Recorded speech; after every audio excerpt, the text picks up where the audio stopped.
Well, what about other animals? Look in the beavers out there. How big are beavers today? Well, the beaver today, this is not with his tail. This is his head to his backside. He's about this big right here, okay? Yet his tail, I can't quite reach that far, right? But in the fossil record, they have found beavers that as big as I am, over 6 feet tall. You add that tail, he's over 8 foot long. Whoa. If a big old beaver like that came up, banged on your door, bang, bang, bang, bang, bang, and says, hey, I want that tree in your backyard, what are you going to do about it, guys? Well, you know what you're going to do. You're going to let him have it. You're going to fight with a 6-foot beaver?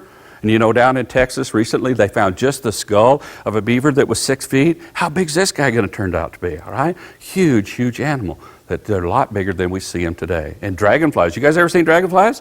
Today, we have dragonflies. In the United States, they're about this big. In South America, I've heard claims of some up to about 7 inches, about like this. But in the fossil record, they have actually found dragonflies that were up 2.5 to 3 foot wingspan. Those guys could have given you a ride, a joyride, because they are some of the most powerful flyers that God has ever created.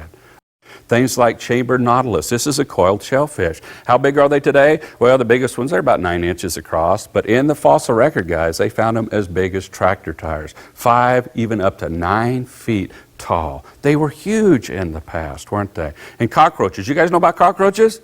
Now, most cockroaches are about this big right here.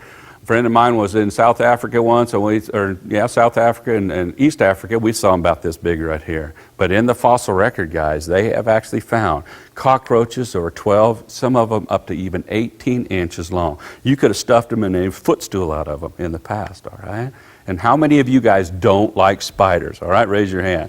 Yeah, well, you wouldn't have liked it very much before the flood, guys, because in the past, they had some big spiders. And here's one that was taken. This is a fossil taken from the Denver Museum of Natural History. All right? To give you a size, look down at the bottom, you'll see the quarter down there. This guy was about this big right here. That's just his body. That's not counting his legs. Whoa. What are you going to do with a spider like that if you see him? You're just going to step on him and squish him and then pick him up and chuck him out in the trash? No. What are you going to do? Well, you're probably going to have to hunt him, aren't you, all right? Because he was probably hunting you, like my friend says, okay? They were big in the past. And you know what about people? Do you know in the Bible it says, in the days of Noah, there were giants in the land? And you know what we find out?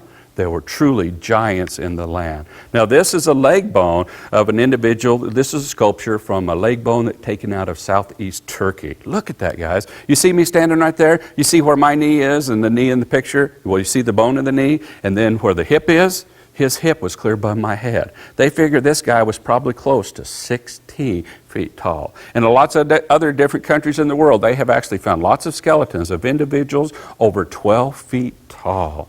There were giants in the land, just like it talks about in the Bible.